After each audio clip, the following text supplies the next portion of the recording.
Go. I do believe we're alive, so I'll say indeed and greetings unto you, beloved and holy friends. What a dear pleasure it is to have you here again on another conscious evolution. Another opportunity for us to consider the unrelenting nature within. I am tired. Yes, sir. I have not slept a lot. I just spotted a cut on my hand that I didn't know I had. Like, I legit don't know how I got that or how I didn't notice it until just now.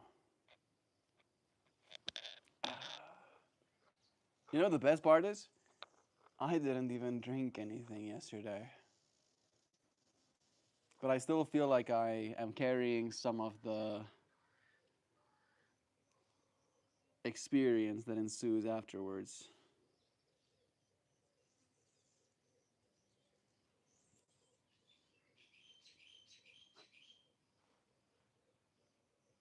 I'm trying to, like, ah, that could be it. I did make fire last night, and there they were thorny branches, and I can imagine throwing something thorny and then it catching. So it'd be, is that you, Zhao? You loving on me? I'm sending you love right back. Showing up in our sleepy eepiness, unrelenting. That is what today's stream topic is about. The unrelenting nature within. Today was one of those days, and I feel like I'm sleepy. Like, I was actually feeling really energized this morning, right? Maybe energized is the wrong word. Maybe just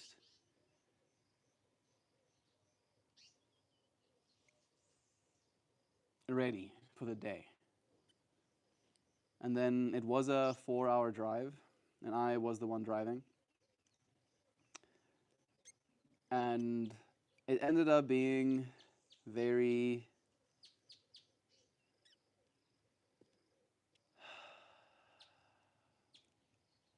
same old, same old. You know what I mean? Where I wanted to share my way of seeing the world with my dad, and he wanted to, at least this is the experience I felt, show me how I'm wrong and how he's right in these things. And there were a few things that were said that I don't think, again, bears repeating, but it did just like take it out of me. You know, when you keep looping and looping and looping and looping over and over and over and over again, and both of you were saying things, but neither of you were listening, kind of thing, right? It's just like, oh, what is the point? But part of the things that were explored in that whole conversation with my dad is the unrelenting nature of my character. Right? I do consider myself a little bit of a rebel. I push against authority. It's true. But it is this matter of being unrelenting. Right? Had a conversation on the way there, interestingly enough, about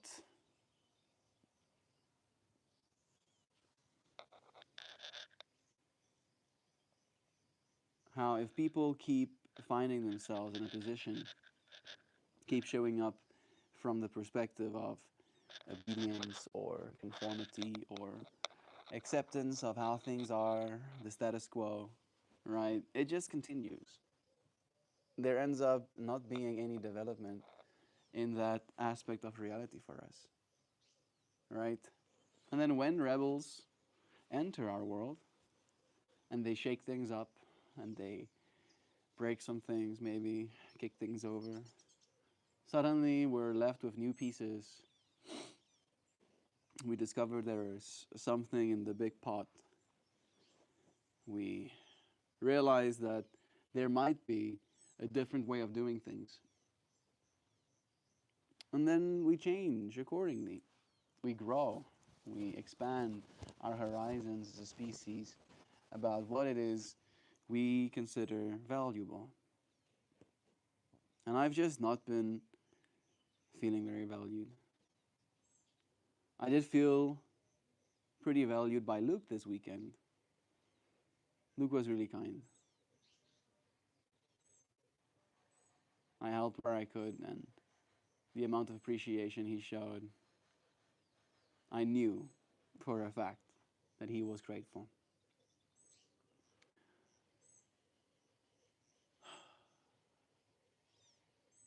But on the way back here, with the conversation that was had,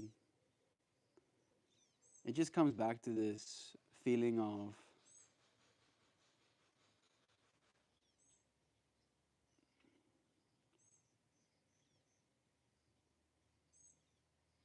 it's like a combination of dismay and acceptance and disappointment still. And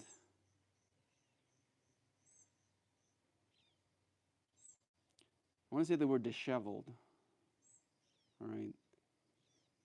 Feeling like no matter what I do, literally, literally, no matter what I do, I can be empirically, provably, the best person on planet Earth, right?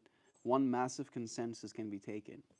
Every single person collectively talks about how great I am. Still, my dad will not believe it, right?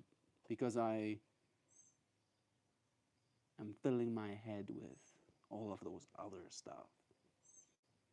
We were talking about algorithms and about how the information that he keeps wanting me to believe is only as true as it is to him as much as he's been exposing himself to it. And then I get told that, yeah, you expose yourself to all of the other stuff, all right? Educational content, I enjoy. Scientific discoveries, particularly. I watch a lot of tech-focused content. And there's like 2 YouTubers that I follow that are into like, no, 3 now actually. They're into like home building, right? Where I'm just tuning in to see people build something, right? And it was just so clear to me. It keeps, every single time I'm given the opportunity to talk to him long enough, it won't take long for there to be something said that makes it clear to me that I am seen as less than, right? Sometimes with intention, sometimes I'll be let know that I'm not. And maybe there's some truth in that, all of that. But more often than not, it's just this ego trip of trying to be right, you know? Wanting to believe that we have the answers.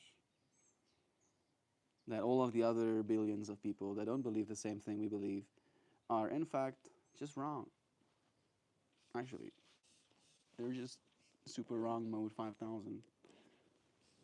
I did charge my microphones last night, but that receiver, I don't know if it's like a seating issue, but it doesn't always do what it's supposed to, charging itself. Microaggressions, Mel. There were some microaggressions, bro. Oh, yeah. Yeah. Many. I'll try and pay attention to see if this thing dies. I'll give you friends as much of the good audio as I can. Then I'll see if I can plug it in for a little bit, talk a little bit, connect it again. Are you okay, bro? Nikiwe Matthews. Yeah, I don't know. I'm not okay, but I am really. I'm just like, bro, you know, fucking really, really. I'm feeling like that a little bit. I'm feeling microaggressed, to echo some of Dan's fractal. I'm just over it, you know. I'm over having to keep trying to defend myself, right? That my existence needs to be justified. That the way that I exist in needs to be justified. And then to be let know every single time, without fail, every single time I give a justification as to why it is I am the way I am, why it is I do things the way I do them, I am shown that it's wrong. That if I only gave my soul to Christ, then all my problems would be solved. Then my dad would be able to rest easy for my eternal soul. Right? And there were so many conversations, again, about like the nature of that whole expectation. Where, I got called out for my beliefs, saying that love is true, but I get angry, I get told, which means that I'm a liar. Because if I believe that love was true and I still get angry, then these things are not compatible. And then I, of course, bring my perspective of like Jesus was angry as well, right? When the temple of God was defiled by commerce and exploitation, there is anger for those experiences, right? Oh no, love doesn't keep will or keep book of all of your bad deeds. Meanwhile, if I don't surrender my eternal soul to some sort of entity, I'm going to burn in eternal hell. An eternal hell, mind you, that was created by the God that is claiming to want to save me from it. Right? And the way that I have tried at length to understand and to cope with, at one point I was really trying even, right? Like when I turned 9ish, I was old enough to start grokking stuff, starting to understand. And I would read the Bible extensively.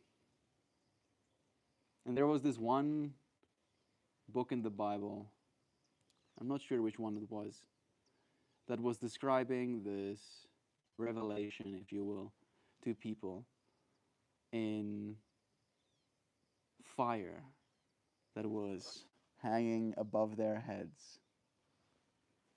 Right? And I thought to myself, wow, that's wild. That's pretty wild. If I had to see some shit like that, I say to myself, like that and like writing with fire on the wall. All right, let me see if I can get you that little book. Give you the exact deets.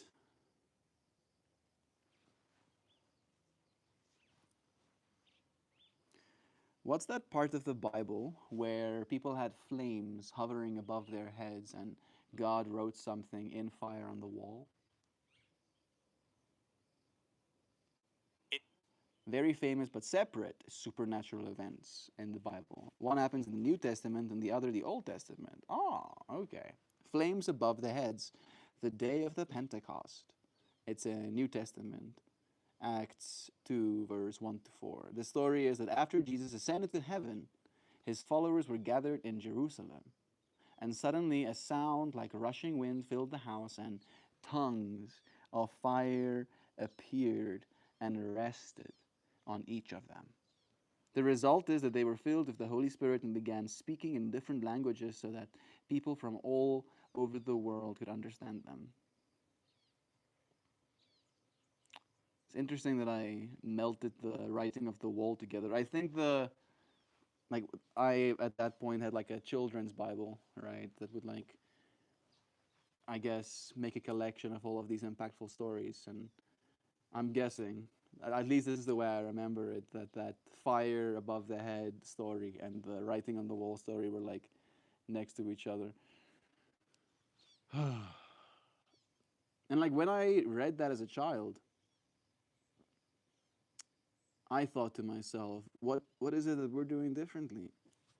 All right, I was forced to go to church from a very young age, and I felt this sense of, okay, you know, if I'm going to be churching and praise and worshiping, then surely God would reveal themselves to me, right?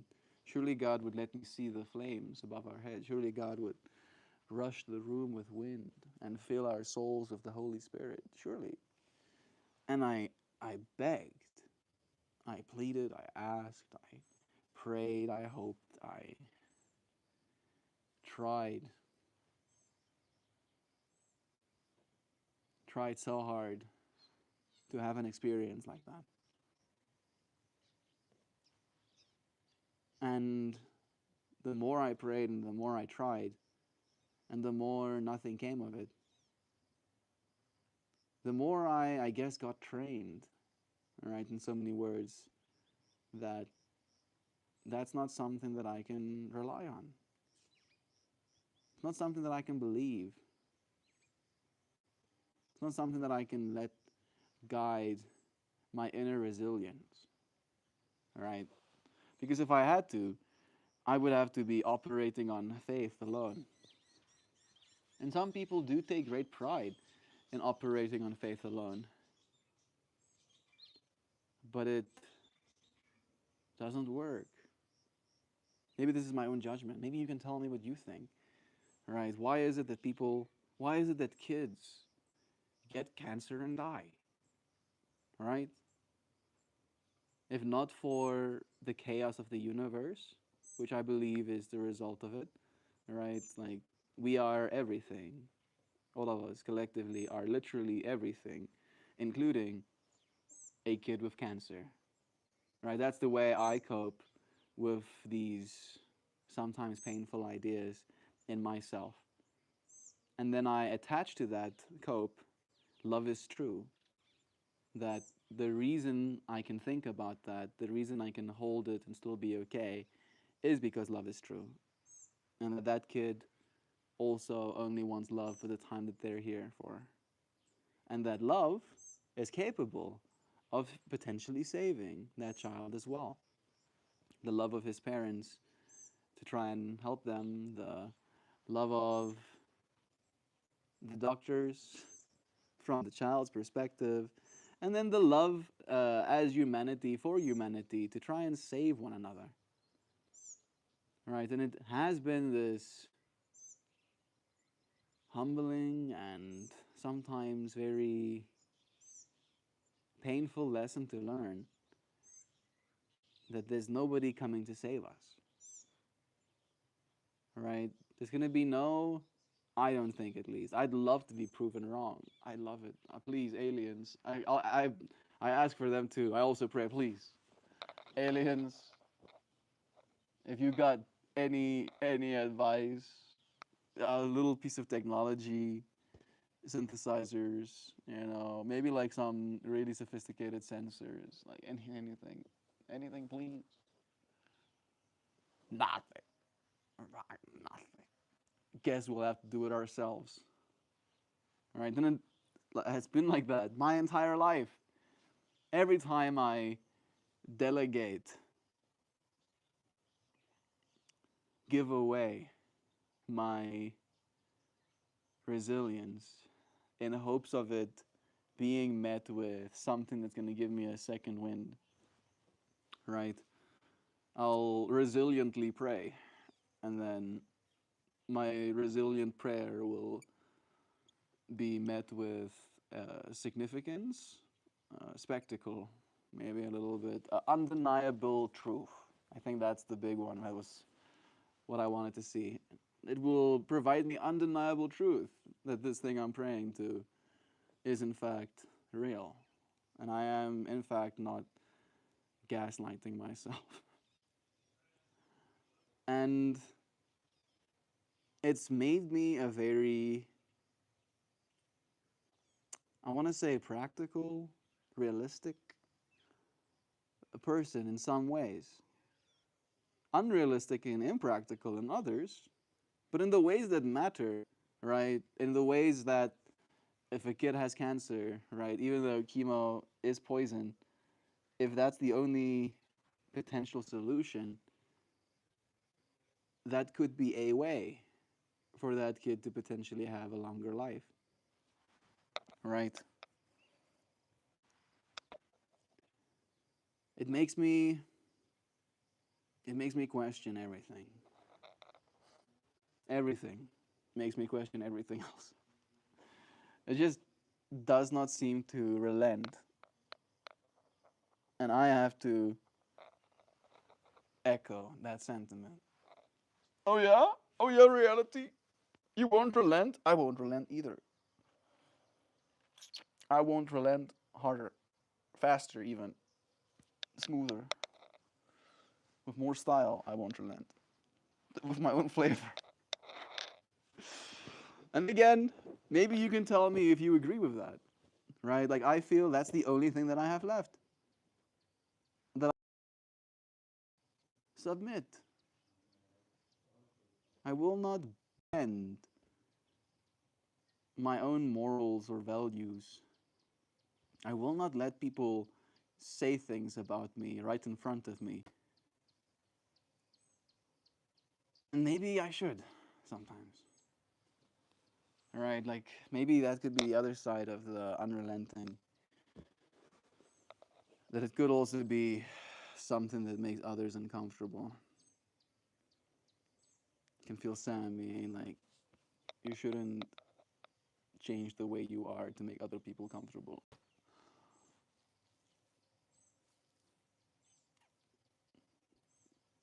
If you're like encroaching on physical space, I feel like that's a different thing.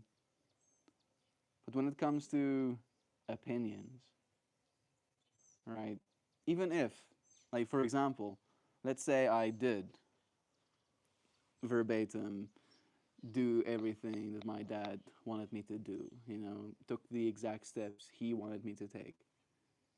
In doing so, he would be alienating me from a whole other fractal of reality, right? I would be the other. I would be the thing to not be engaged with, right? Because of that too, it would just become a whole another unrelenting cycle of it's impossible to keep everybody happy. Literally impossible. No possibilities, but it is at least somewhat, and again, not even always, somewhat possible for me to keep myself happy. All right. Shower regularly, brush my teeth, try and keep my hair in order. There's definitely some controlled chaos situation happening up here. I'm more than willing to admit that. I've not had any product in my hair, and technically, I didn't even get to wash it. I did wash it Friday before I came through. But with the amount of heat and outside and running around, took like 22,000 steps or something yesterday. Can I check? I don't have my.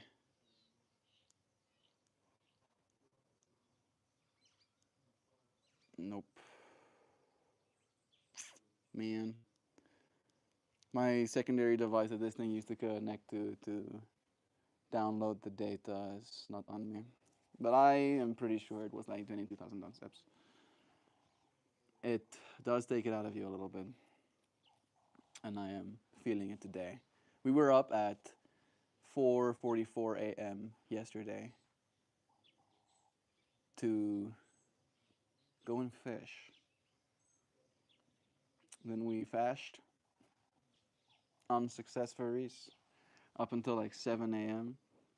And then we left, and then we went to the golf club, and we played golf with some of the bachelor's people. I think the best men I'm just now realizing technically it was just the best man that was golfing with him. And we did some embarrassing golf.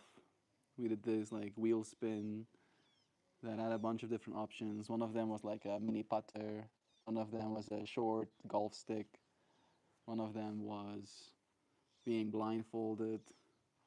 One of them was having to play his stick left-handed. And it was fun. It was fun playing with him. He still played well despite all of the challenges. One of them was a hockey stick. Some embarrassing golf. And then we went through to the venue, and then the activities started. Did the stream, did the 20 questions, had a bunch of conversations, and then only ended up falling asleep at 2:43. That's what my smartwatch said. So, yeah, basically 20 plus hours awake. And then I got like 5 hours of sleep last night again. So I think that also has a lot to do with it. But I'm unrelenting. Unrelenting. Despite the fact that I am tired, I don't have to let it get the best of me. I don't know how much worse or better, ideally not better, the audio is gonna be. But I'm gonna put some charge in this thing. It's definitely, I don't know if it's not seating correctly or something, but it is sometimes a little bit frustrating. And I think again, it's important to remain unrelenting in the face of frustration as well. I can relate to that feeling of not belonging, Mel, feeling it with you. Yeah, it's not true though, right? I just think we belong somewhere else.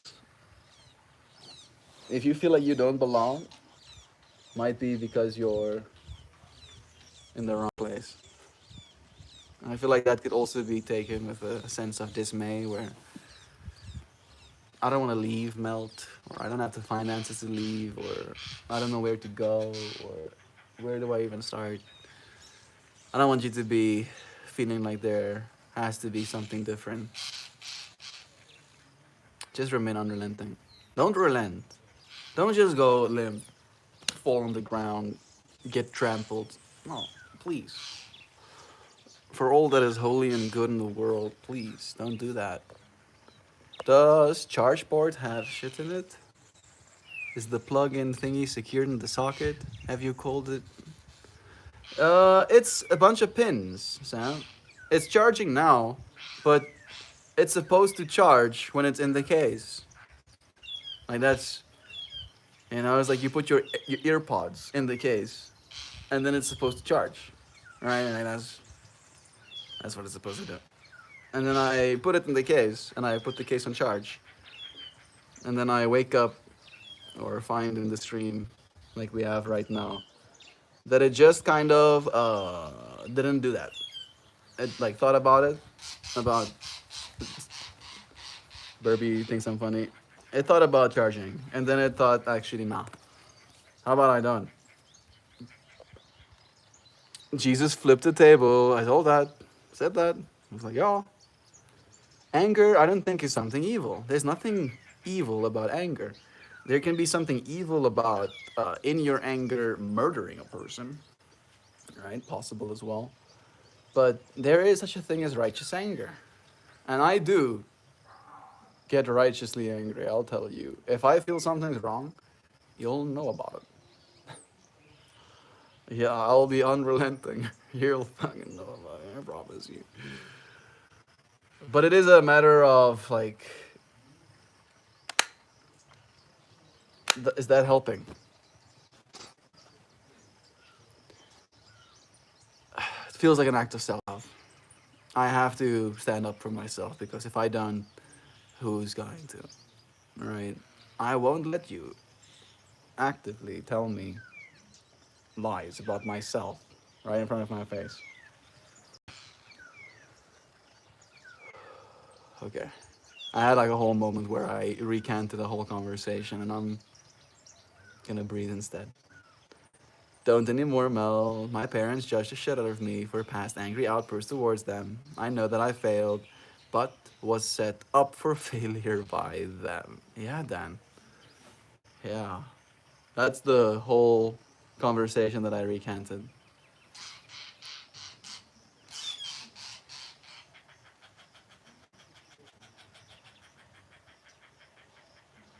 That getting set up, bro. Right? Getting pushed to the point of breaking, and then when you break, getting cold broken. That really is rich. Let's say.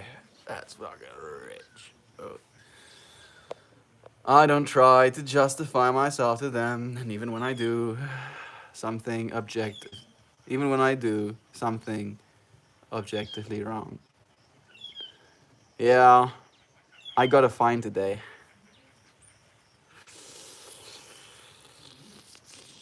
I broke some traffic laws, just a little bit.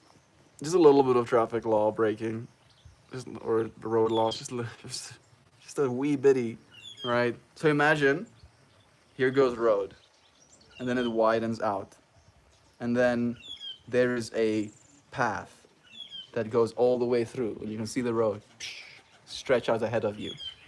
And then there is a lane to the left of that stretch out road that has a merging, like, half triangle, right, back into that single road. And then imagine a line of 5 cars, the front of which is a massive semi truck. Not semi truck. One of those big ones. The concrete ones. No, no, no, no, not the concrete ones. The tipper ones. Those that have the two tipping, like, things. So they're heavy, right? And not fast off the line, in so many words. And there's a bunch of cars waiting in the line. And there's this big open road. And I could say something, something. I thought that they were gonna turn left, but that was a double lane that you could potentially turn right with. However, it was completely clear. There were no cars in it, and there were no cars turning into the road, and there were no, like, nobody was put in danger. But I did take a gap, and as I was approaching, the light went green, and the truck is like, ugh, and then I went, right, way before it was even close to the triangle that would merge into the road. I was already far ahead in the road. However, there were police officers watching, waiting, literally waiting for me to make that exact mistake. And by the way, I even asked the police officer, I'm like, did they change that recently? He's like, yeah, they did change that recently, so you can't do that anymore. I'm like, oh, cool. Cool, cool. But I got a fine. You won't believe how much it is. You ready for this? $7. Oh, Mel, you're a funny guy. No, I'm serious. I'm actually serious. I have to pay a $7 fine for going straight on a lane that was indicated to go right.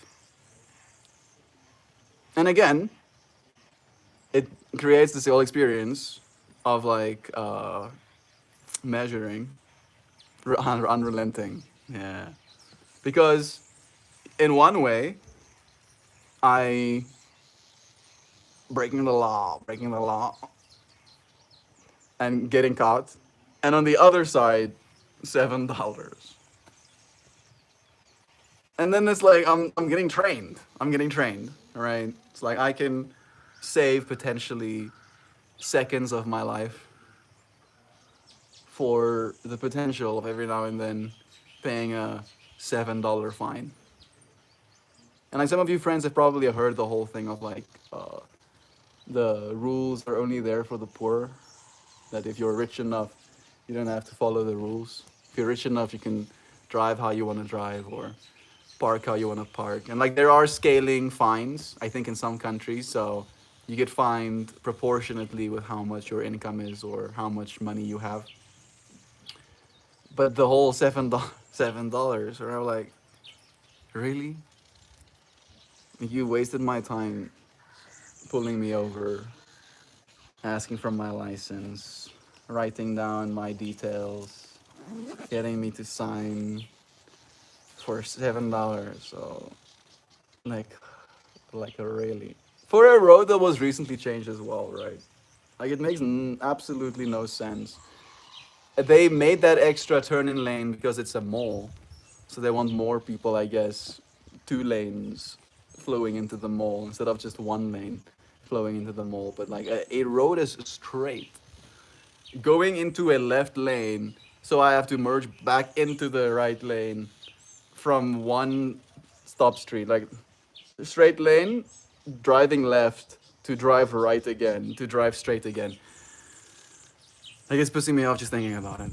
But I made a mistake, right? Got fined for it. And it's that whole, technically, objectively, I was wrong. And my justifications were just shared with you, dear Dan. But it doesn't change the outcome necessarily. But it definitely does change my way of processing that information. This universe has been, in some ways, teaching me the wrong lessons. Or maybe I'm teaching myself. Being a little bit unrelenting in my anarchy. I put some more juice in this. Yeah, I think that has some juice in it. Almost got charged 50%. I saw Sam saying something about, is there something in my port? Is it working? I hope so. I'll exit out and come back again. I'm gonna assume it's working. You let me know.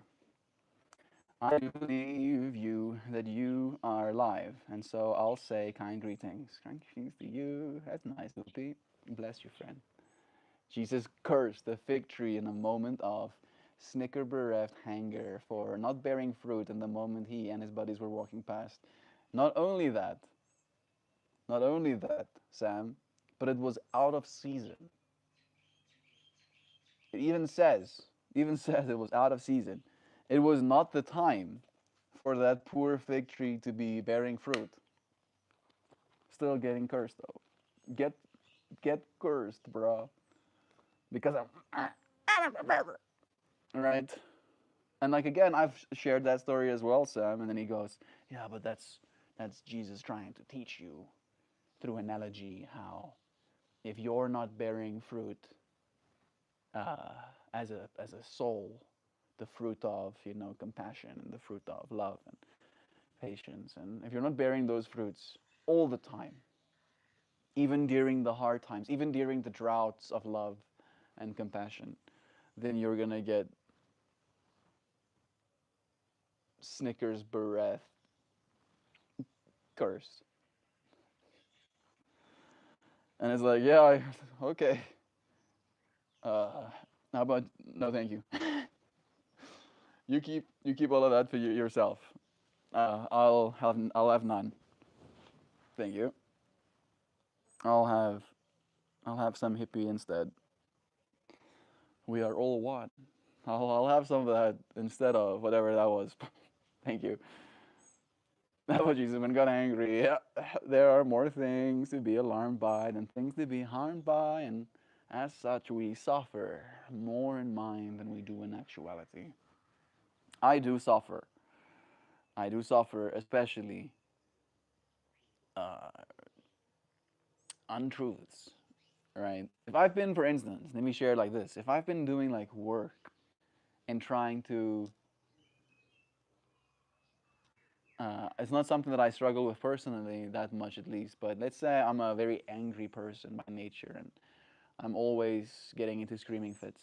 And then I make it a point to try and be better, right? And I make it a point to try and do that less. And I can notice, at least for myself, that I have less instances of doing that. And then I get told, right? And this is me just making a rough example. Uh, it usually ends up getting delivered differently. I get told, you are always an angry person. Always an angry person. Right? Like it messes with your whole demeanor, right? To have these ultimate statements thrusted upon you. And it does alarm me. It does alarm me, Hoopty. I don't know if it harms me. No, it does. I get hurt though. I'm very sensitive, I'll say. You say something mean, I'll fucking lose my mind about it. You say something nice, I'll love you. I love you a lot. All right? Like there is a little bit of extremism in that as well, where if I get angry, I'm like gonna be one of the angriest people you've seen. I'll emote. I'll do shaking my fist in the airs. I'll go for it though. I'll do the full angry performance. But it's not something that I like being. Right? And there's nothing that makes me more angry than lies about myself. Right? Getting told who I am by someone else. Like, bro, I've been multiple different people in the last 5 years. So you want to tell me who I am? I don't even know who I am. Who don't fucking at me? Cancer is just a karmic predicament. I'll keep reading. If you're a kid with cancer, then that is your life's curriculum, and the kid won't be here a moment too little or too long. Again, chaotic universe, love is true. Right? So I'm not disagreeing with you, but I don't know about karma either. Again, dogma. I do like a lot of the stuff that comes out of Hinduism, but I don't believe in karma either. I understand what the concept of karma is. However, right, if you have to believe in karma, as Dan said, it can be a predicament of your soul.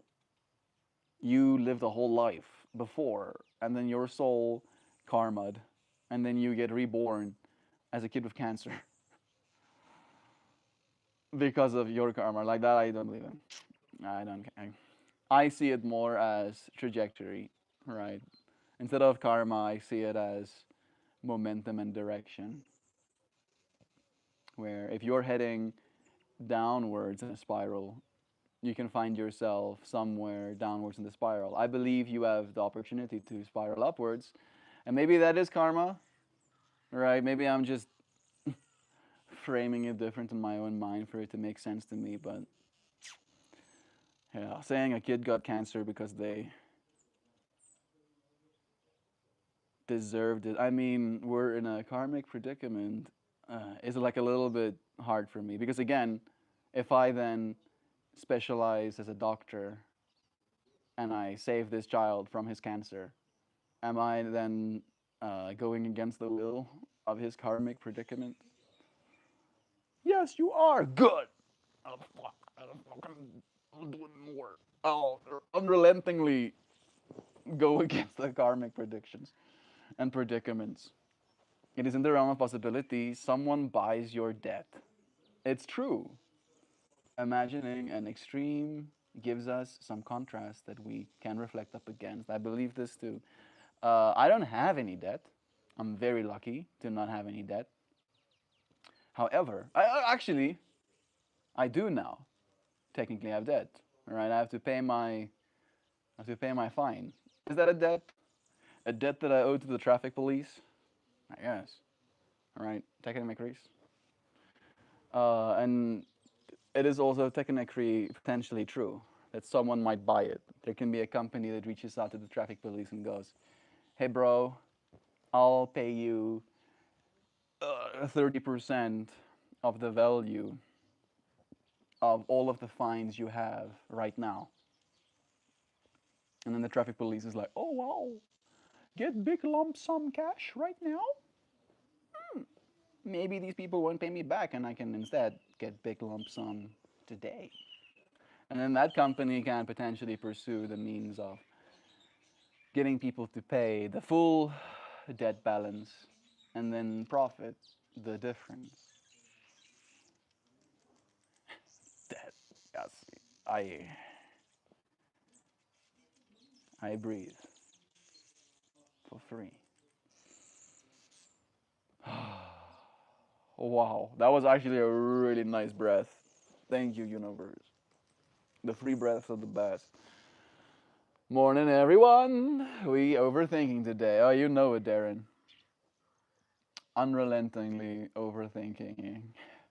I agree with Sam. At some point in the 2010s, we decided that not liking something means you shouldn't have to experience it. Yeah, I really can't stand that cultural passivity BS. It's true. Melt, how's this African trading partnership going? With China? You'll have to ask them, bro. I'm not part of that delegation. I don't even know what's happening.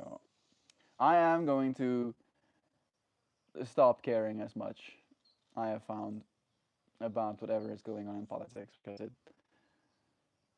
does not serve me to learn about the oodles of corruption and the the breath of stupidity of humanity. It doesn't serve me. I don't believe the media anymore. I think it's all vapid, right? Like the equivalent of fast food of information. Bad for you, but palatable and interesting, maybe.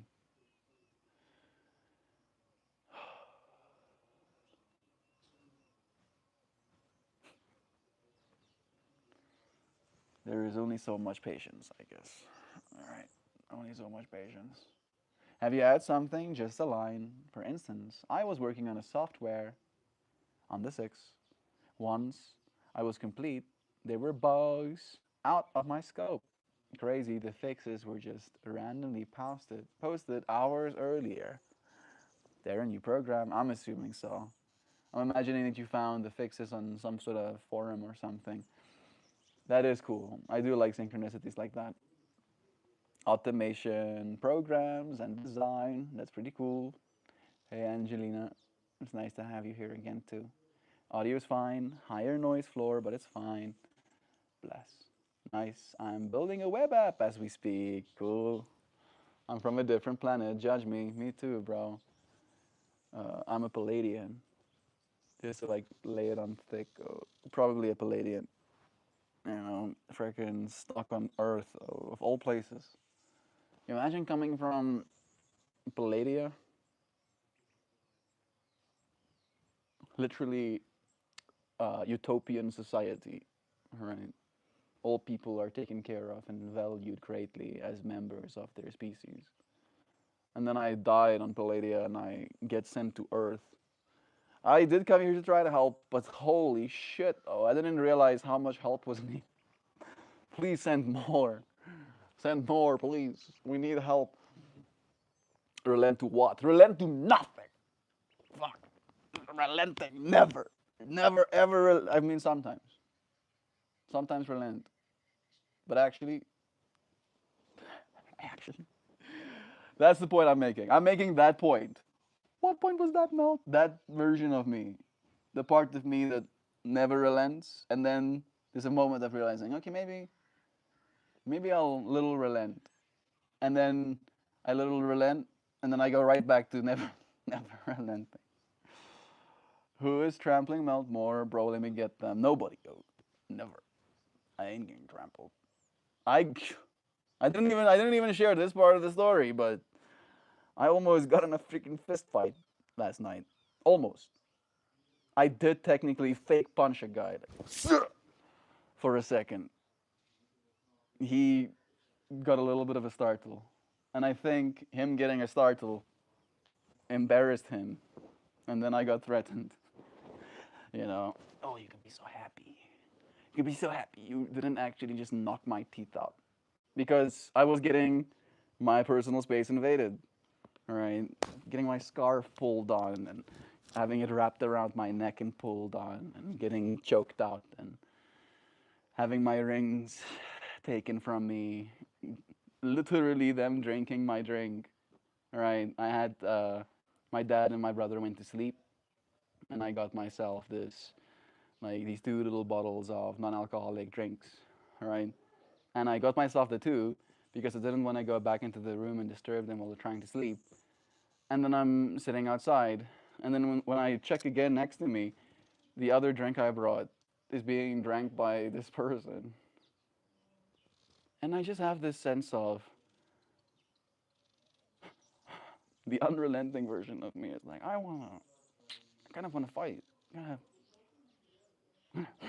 And then there were another instance of like having somebody in my face and them taking my phone and changing the music and then that whole fractal and then them stealing the busts, animal busts off of the walls and petting them and prancing them around the building and then them making a mish of the kitchen, spilling coffee all over the countertops, underneath the plates, underneath the pots, underneath and into the crevasses of the stovetop. And then I proceeded to clean it in front of them, knowing that it was them. And their drunk asses, can fucking barely keep their eyes straight, watching me as I clean their shit for them. It was when I took my rings off when I was cleaning the coffee off of the countertops that they took that as well. And then after cleaning their shit for them, having my personal space invaded again. I literally it was this far away from hurting someone. This far. I stopped this far away from his face. And there's a reality out there somewhere where I did, punch a guy for overstepping his bounds. But I appreciate getting to remain unrelenting in my peaceful path. I haven't been in a fight, and I'm happy about that. I do want to keep it that way. I think there is something about testosterone and being strong that makes you kind of want to see how strong you are, Makes you want to cut your teeth a little bit. Remember when?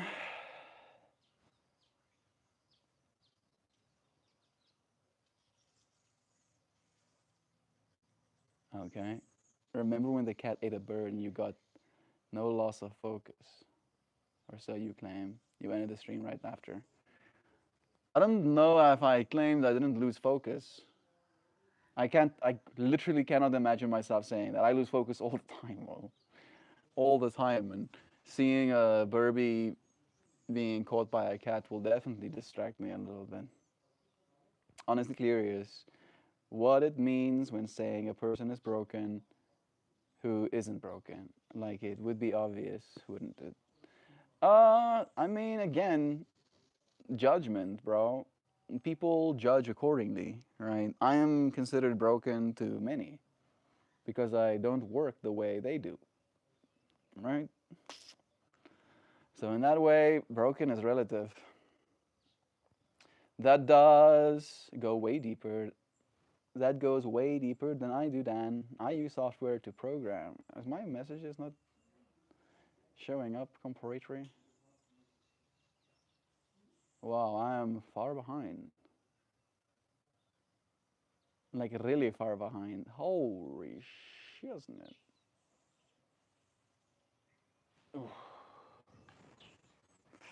I'm tired.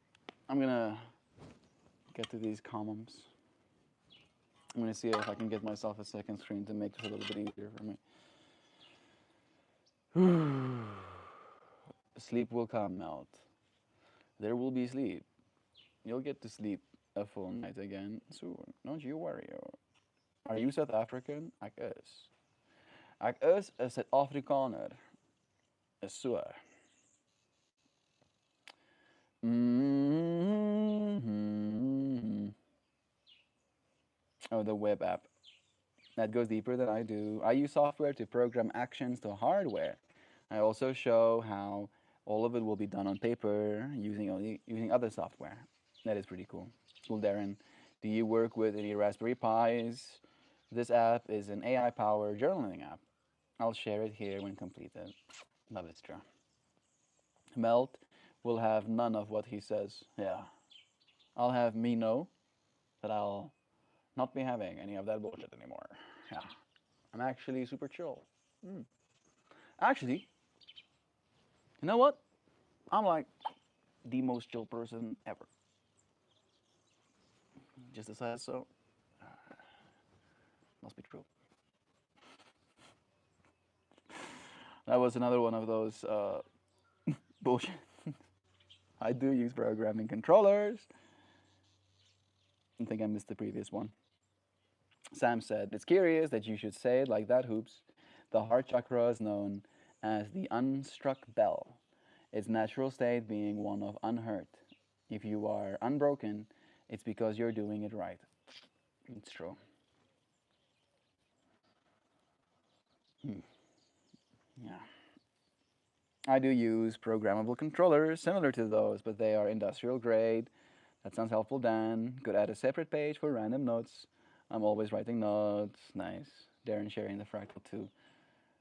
My brother is a mechanical engineer, and he does a fair bit of programming Siemens controllers, to gate things at the right times with all of these measurements and math as to how fast things have to flow and how long they have to be in chambers before they become evacuated. And yeah,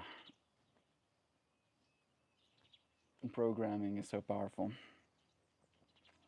Thank you for local Kriyaban. I am Kriyaban. Hmm. Then I saw somebody on Reddit hook up a Raspberry Pi with an AI to a webcam, and he told it convince people not to break into this door. That is pretty hilarious. Yeah, I kind of like that. As you start walking up to the door, it's like, actually, there's a bunch of alligators on the other side of that door. Actually, yeah. You don't believe me? There's also like a what you gonna call them, a crossbow, rigged up with its little string attached to the door, pointing at it. And if you come through the windows, they are electrified. And I need to go watch that video. Sam, in so many ways, we can see if a person is determined and breaks, then they get to be reborn. That word. I even use that word in the conversation today. So I'm trying to be patient with present company. It's the best we can do, though. I view karma as the lesson we need for our soul to continue to grow. I think if you're a kid with cancer, you literally chose that before birth because your soul needs to have that experience. Yeah, part of me wants to believe that I chose to be who I am because it allows me a certain egoic satisfaction in thinking about myself.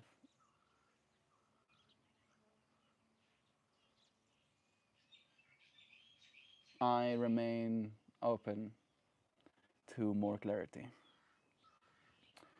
No, that's not it, Mel. You're talking about karma as punishment. We all have to experience suffering. Karma is just what kind of suffering do you need right now, this year, this lifetime. Yeah, I don't believe that. I don't believe that either. I believe suffering is a choice, right? Maybe you're saying the same thing. Maybe you're choosing to have a certain kind of suffering. But I believe suffering is wanting for things to be differently, right? And in that way, I only suffer myself, right? I don't suffer life, right? We all have to experience suffering. I don't know if we have to, right? I don't know if it's a have to thing. Wanting for things to be differently.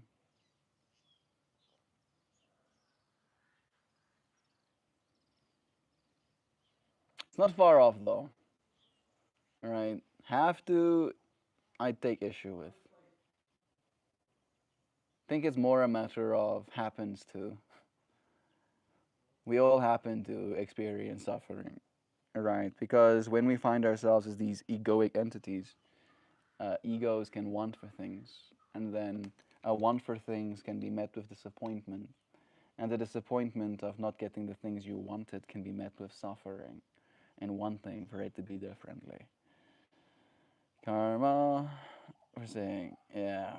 Yeah, I think the term karma is taken so out of context so often to fit a certain simple narrative. It's much more intricate than just you get what you deserve. It's not about deserving. It's intertwined with your dharma. I understand that too, Zhao. Maybe there's a part of me that wants more quantification of things.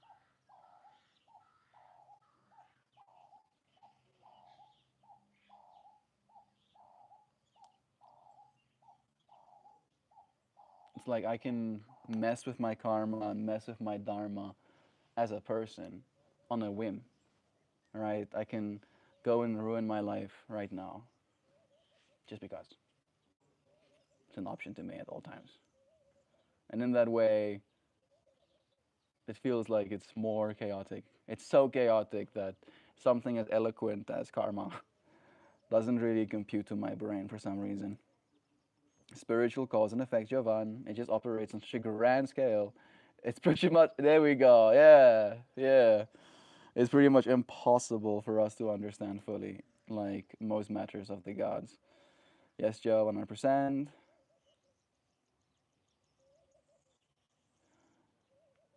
Trading partnership. I also don't know what he's talking about. So, what the Western media, that's what the Western media has definitely simplified it to be. Yeah, cause and effect, spiritual cause and effect. I think that's the way that I probably interpreted it as well because of that exposure to it.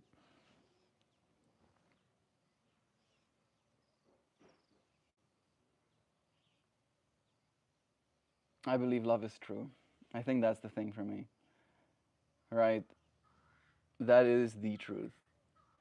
Karma or not, heaven or hell, angry or happy, love is true. Doesn't care. Doesn't care what your karma thinks it is. Actually, it's still love. Caught me off guard. Okay.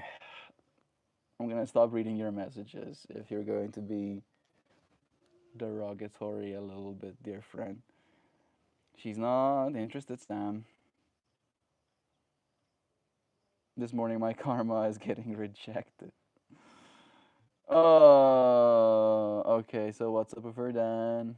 She's not interested, Sam. She was doing the thing most people do on dating apps where they just start to pull away in the hope you'll just stop texting them. Yeah, are you kidding me, man? She couldn't have just told you that to your face.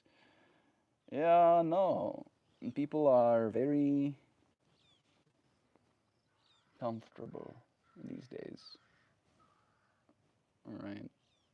Why would I spend 30 minutes, an hour, 2 hours to do something that I don't want to do, telling this person that I don't want to be with them in order to go back to the place that I was or am at already right now, right? And then when people reason like that, it's very easy to understand why they won't. I'm the type of person that's like, oh, no, ma'am. Respectfully, you are gonna have to be honest with me about your feelings.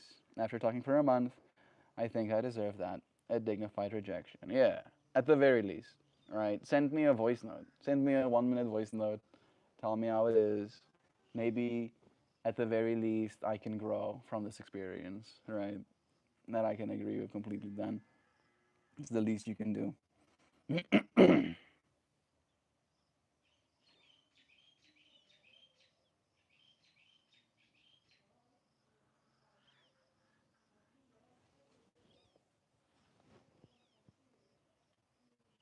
Yeah, I do agree with that, Linda.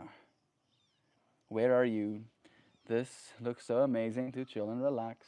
I'm in a place called Groblersdal, or at least I'm close to it. Groblersdal, this place is called. lived here for a very long time, and I will soon not live here anymore. So take it all up, suck up with your eyeballs, all of the good stuff. You agree, Sam? I told her very politely that I resent that I had to explicitly ask her to be honest with her intentions when I was forthcoming with that. Just like dating apps, though, people are passive. It's easier. Yeah. The stream was about focus. Please refrain from implications. Ah, maybe that's true. Maybe I can imagine myself talking about focus, talking about not losing focus, having created a whole mental image in my mind about what focus in that moment looks like. Right? And even if I did end my stream shortly after, I didn't end it instantaneously, which means I still maintained my focus, even if it was only for 1 second longer. Oh, boom, boom, true, focused, boom. Get 1 second focused, boom. Another second of focus, boom. I'm still focusing on the same topic, boom. I'll focus a little bit more, and then I'll move on. Sam, I feel you. Being broken is not funny or good. People don't realize how you really feel as they don't care about your personal life. But as soon as you tell them your story, they will stop because they feel kind of bad. It's a good way to get people to realize the depth of what it is they are causing, right? These devices are running out of charge. I need to get through these comments. I'm feeling all of the love that you friends are sending today.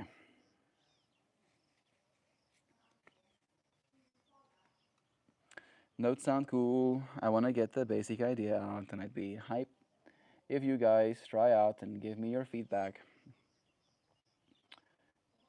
Darren definitely said he does notes. I wonder if Sam is a notes person too.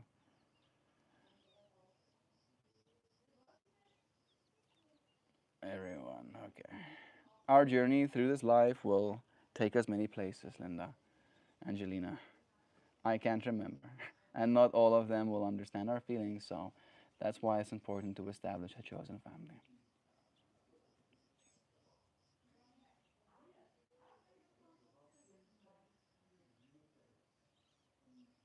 It's not your, yeah, it's okay. Again, I didn't do anything regrettable. I only got close to doing something regrettable. No. I'm gonna lick my balls now. How about you don't? How about you go lick your balls there somewhere instead of in front of me?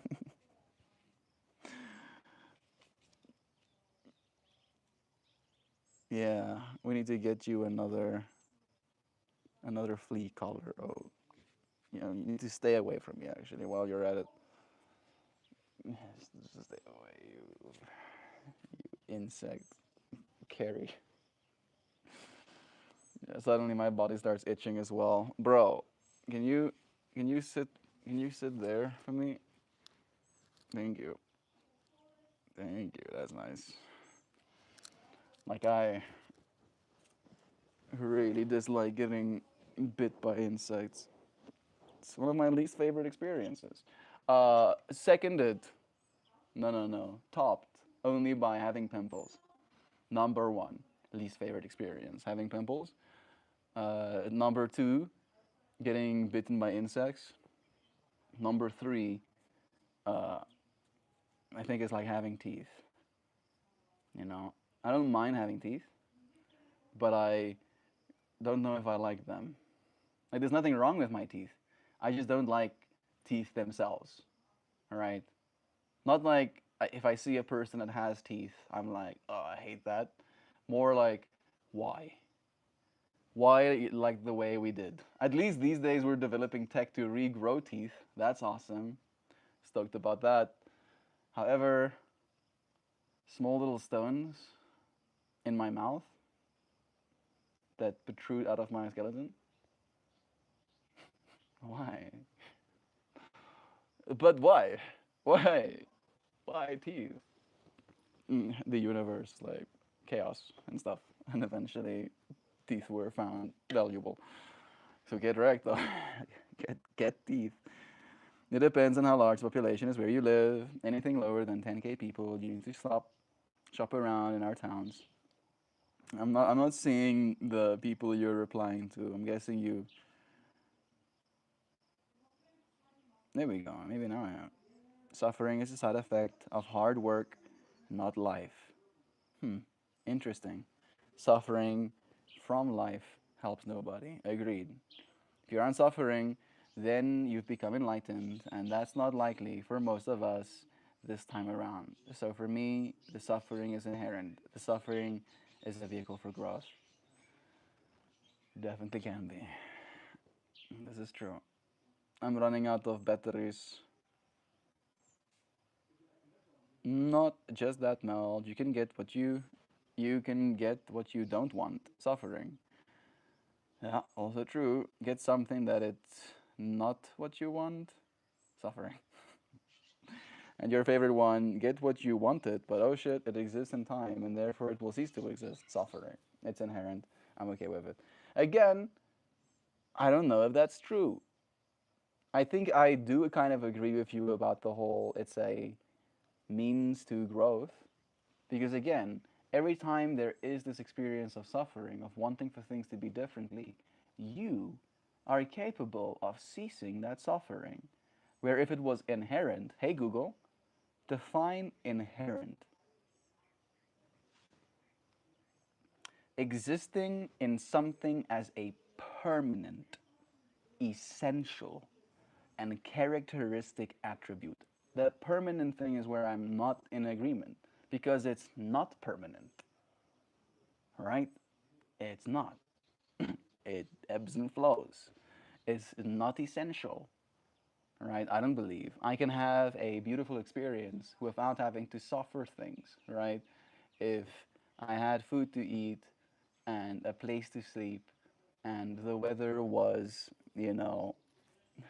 let's say even controlled to the point where it was comfortable, what would I want for to like I probably in that case would want for things to be differently when it comes to society or social aspects or personal projects. But again, I feel like it's almost like layers where the more you take away the almost like intense suffering, the more you make it possible for you to cause yourself suffering, right?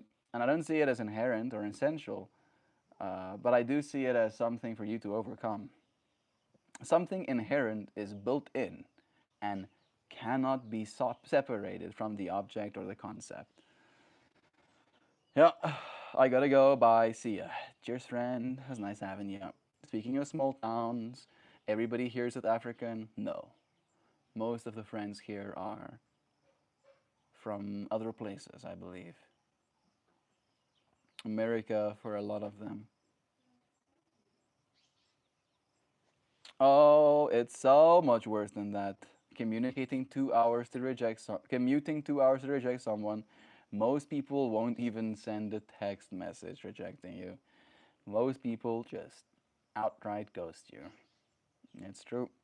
Thanks for the push, Melt. Hopefully, it helps get the best sleep. Hopefully, it helps get the best sleep. Thank you for being here to push with me. Right, being these unrelenting beings, pushing forward ceaselessly.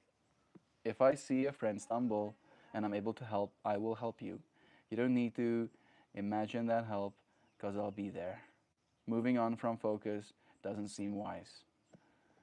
Is this you helping? Uh, Maybe I can give you some advice. Maybe I can help you a little bit, Hoopy. If you want to help people, give them actionable, you know, direction. Saying moving on from focus doesn't seem wise gives me nothing. All right, nothing to contemplate. Uh, Maybe just allows my ego to put themselves in a tism of like, if you focus on gambling, you're like super locked in. focusing on that. Guess what? It is wise to break that focus. And true wisdom, me laying it on thick, would be knowing that, right? And I do, I'll say. Pets myself on the floor, come back. I would love for you to help hoopty hoops. I just don't understand you for the most part, bro. Like for instance, are you saying that I am the friend that you are seeing stumble and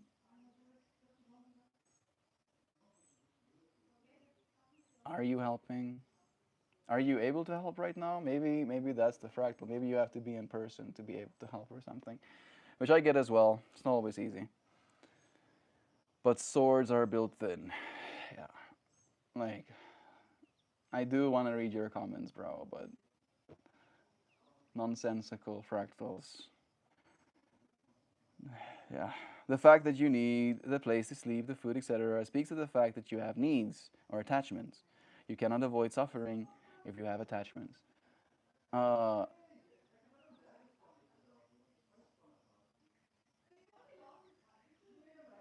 you think death is escape from suffering, Dan? Maybe this is a little bit of a hectic question to ask. But again, bro, like this line of conversation pushes me.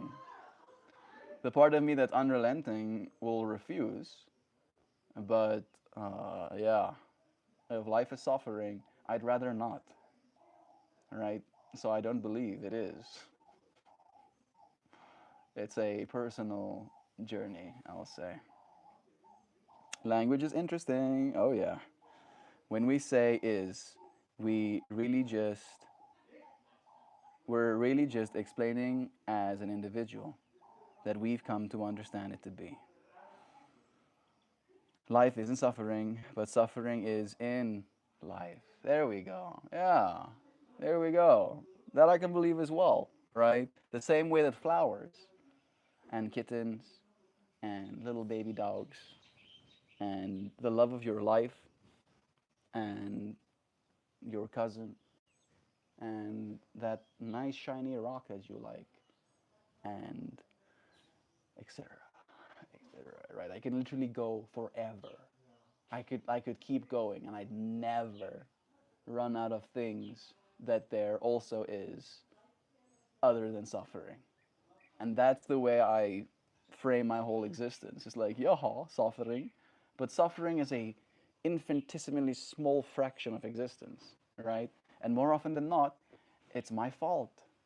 I am the one wanting for things to be differently. Like, to blame life, to blame the everything for this experience I'm having. These cats are not suffering, dude. Look at that thing. That thing is so fat. Chillaxing. Chillaxing big time.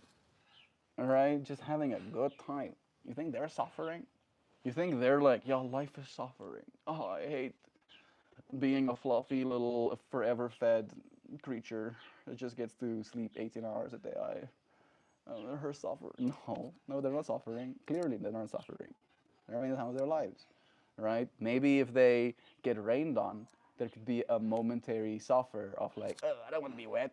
Or maybe they get chased by another cat. Like, oh, I don't want my space encroached upon. The rest of it, 99.99%, bliss, blessing, bliss, bliss, bliss, bliss, bliss. And I do believe we, as human beings, are capable of the same.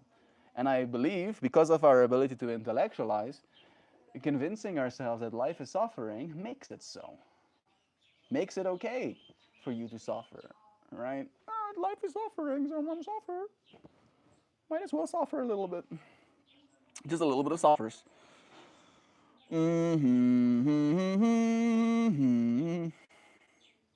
Not at all. Upon death, you find yourself in the bardo. If you aren't free of your attachment in that space, your fear will lead you to seek shelter in a new womb and new births. Hence, the choosing of new life paths is a choice made in death. Yeah, again, we have no proof of this stuff, right? I've gone down the rabbit hole as well, right? I understand what you're talking about, but I also don't believe in the traditional heaven and hell setup, and I don't in the same way believe in all of the Hindu gods, and I don't in the same way believe in the Buddha, right? Like it's a matter of what applies, right? Like again, uh, this is the way that I experienced Dan with the whole death fractal that I realized in my last attempt, and it was at least now more than a decade ago. Actually, yeah, a little bit more than a decade ago. It showed me because I tried to pass by taking a lot of SSRIs and drinking it with a I want to give what like 2 pints of vodka clean, downing it with the pills. All right, I did my research. That was supposed to do it, and because of the state that I was in, I melted. Right, and I was suddenly open to an experience. And that experience was this realization that if I died in that moment, I could. I could die in this moment. It was like I was choosing. I've already made the choice technically, but I was still choosing whether or not I wanted to die. And then it showed me that if you choose this, the only thing that you're succeeding at is getting to repeat infinity, getting to do everything you've ever done over again in order to not do what you're doing right now. Right? For there to be an instance of reality where you didn't die. I do believe in quantum immortality. Many melts died that night. This one didn't.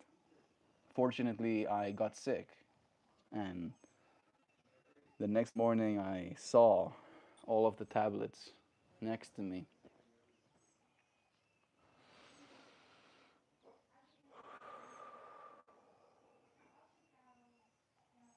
I'm fine.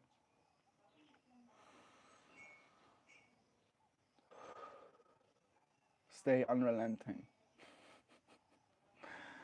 I have been a little bit unrelenting on this whole fractal of karma as well, and the bardos and stuff. It is a little bit of me doing my job, right? Doing the thing I said I was gonna do. hmm Dan, from our chats, I feel that you've got a lot of reference and thick understanding. I appreciate your input. Me too.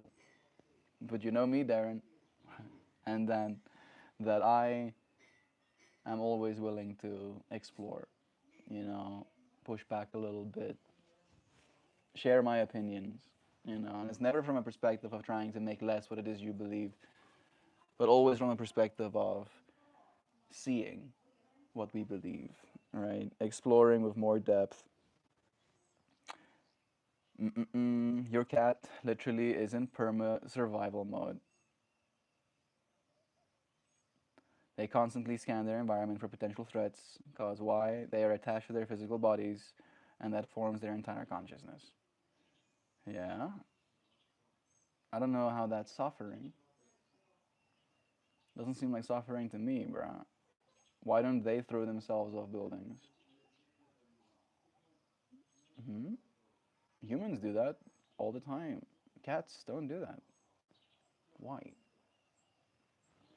Because we have conceptualized and we have the ability to spiral in mind. Because suffering is a quality of mind, not a quality of life.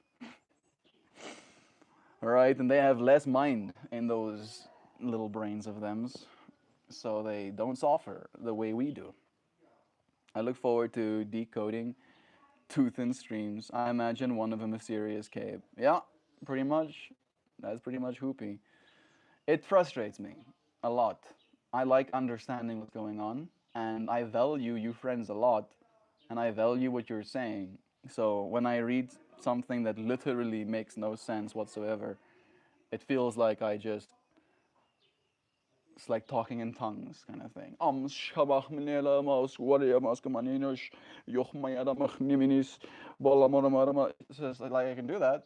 I can speak in tongues if I want to, but it's not going to be valuable to you, right? And I'm trying to share, and my heart is a little bit heavy, and I'm willing to admit that, but I'm sharing from my heaviness that it shows me all I have to do is not relent.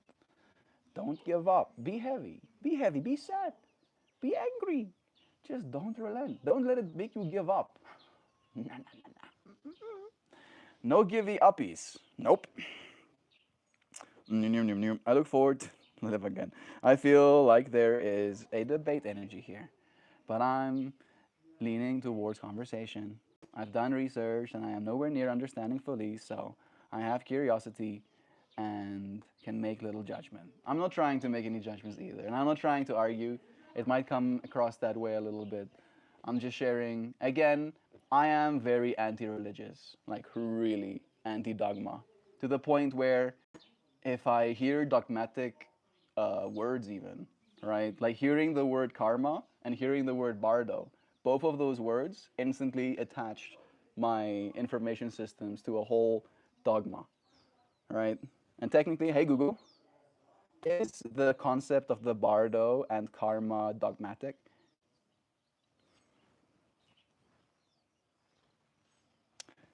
Whether these concepts are dogmatic depends on how you approach them. Okay. As a foundational tenets of religious systems or as a philosophical framework for personal growth. The dogmatic perspective is that in traditional religious contexts, karma and the bardo are often represented as non negotiable truths. Karma is a function as an inexor- inexorable. Karma functions as an inexorable cosmic law of cause and effect that governs morality and rebirth.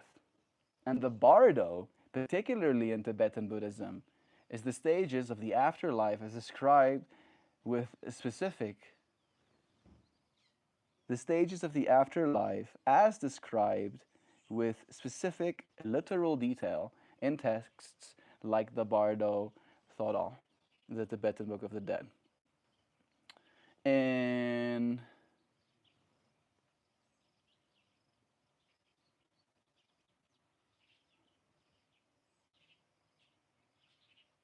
what did I just read? Okay.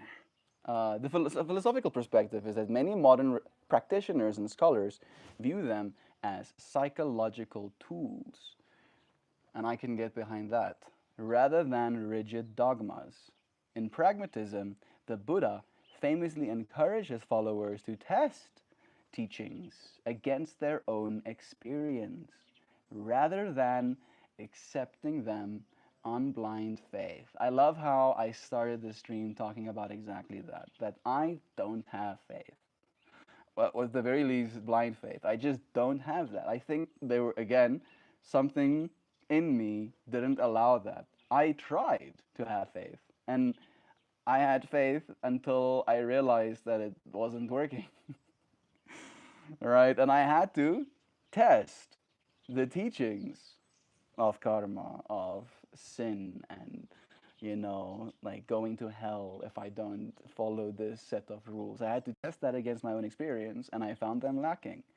The symbolism is the bardo can be seen as any traditional gap in life, and karma as the simple psychological law of habit and consequences. Yeah, that I'm not completely opposed to.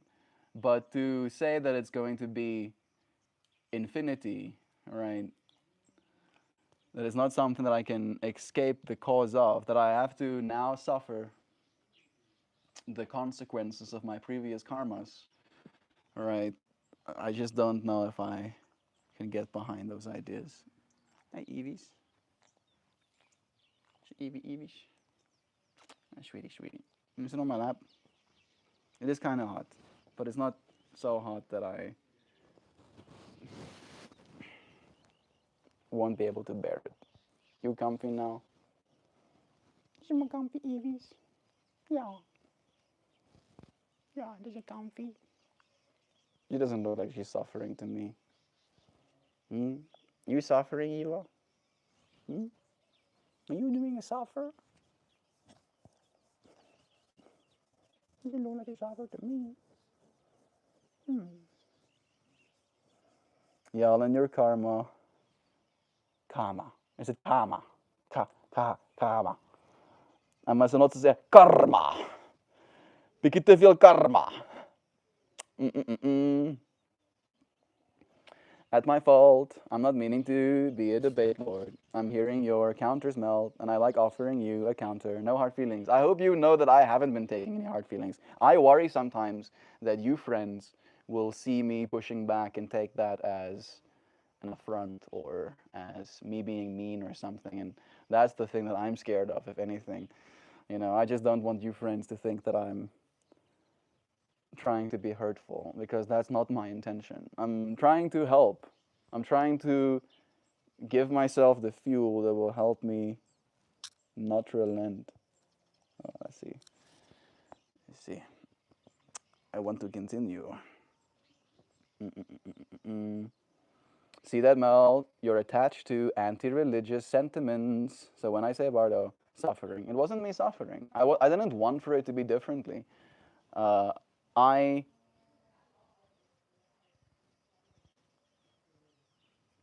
just don't apply my mind that way, right?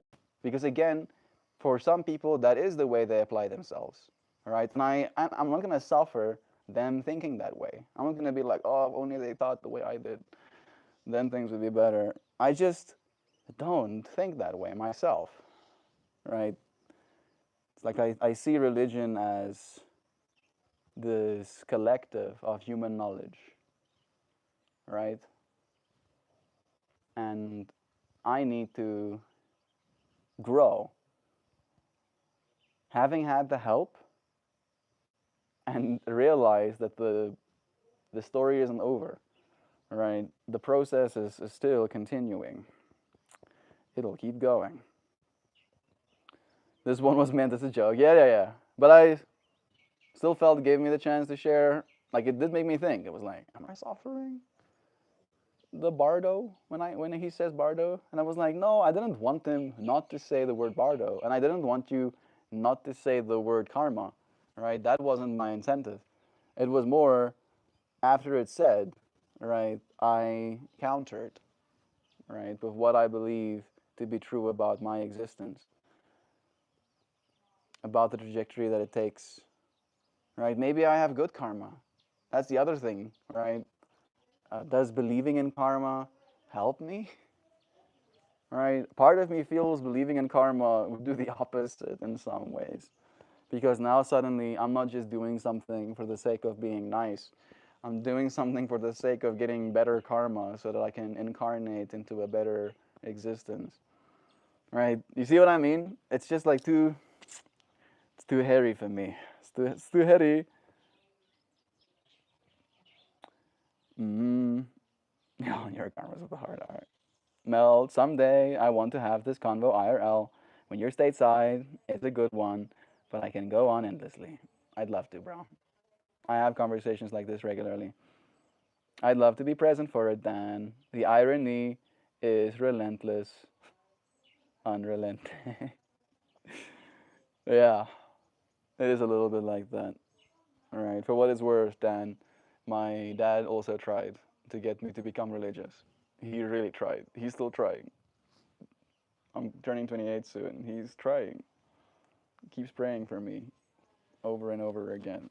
He tries, so he's had a heart. The relentless unrelenting has been relentlessly unrelentingly. Indeed. You know it, Joe. I've never been to like the real Midwest. So I want to be coming over there eventually. Hell yeah, dude. It's so chill here. Been looking forward to it. I actually met a unstond family member, the family side of my brother's future wife, and went to he went to America. I am aware that I didn't post yesterday's flower. I did drive on the way here. We did leave there at like 9 a.m. and I literally started doing my stream 20 minutes after we got home. So I haven't had the time to do my flower. I am sorry. I'll do it now. I'll do both now. Just as my microphone dies as well. I mean, it's like literally, there's no lines on it, it's just a little red bar.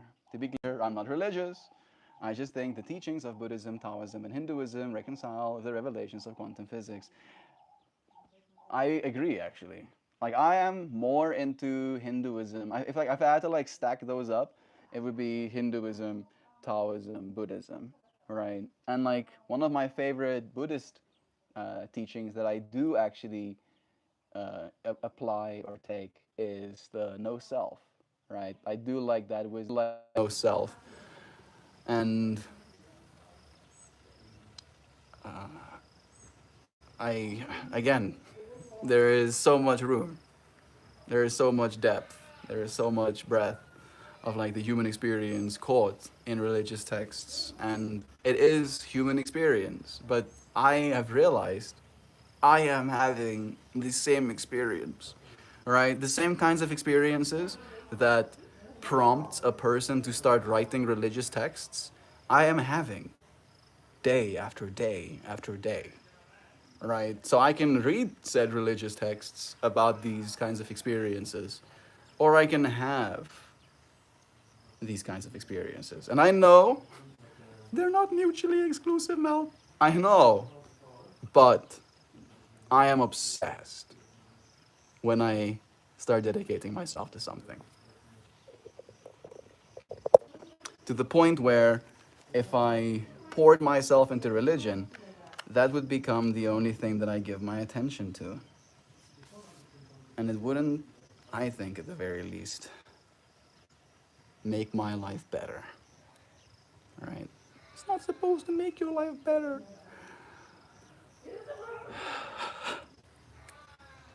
All I know is love is true. That's what I do know. Dan, I'm so on your frequency today. Finding the alignment of teachings that form the religions. Yeah, yeah, yeah, yeah. What is that? That thing I sent you, Joe? A man, don't tell me I'm forgetting what it was called. I think I'll have it here. A. It's so close. It's like oneism. No, not that simple. I'm gonna find it soon. Omniist. There it is. Yeah.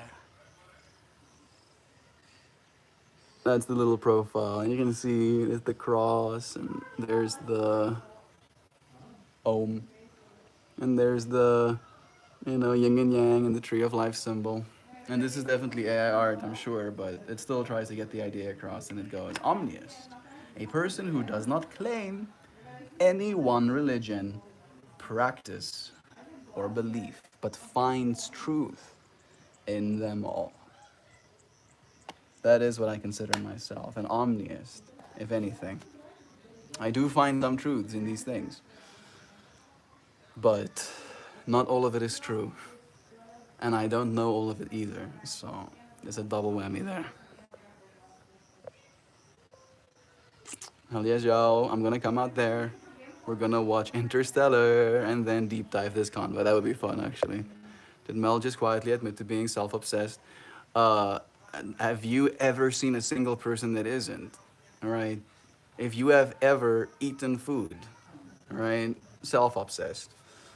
Why? Why are you eating food, huh? Why only feed your own mouth?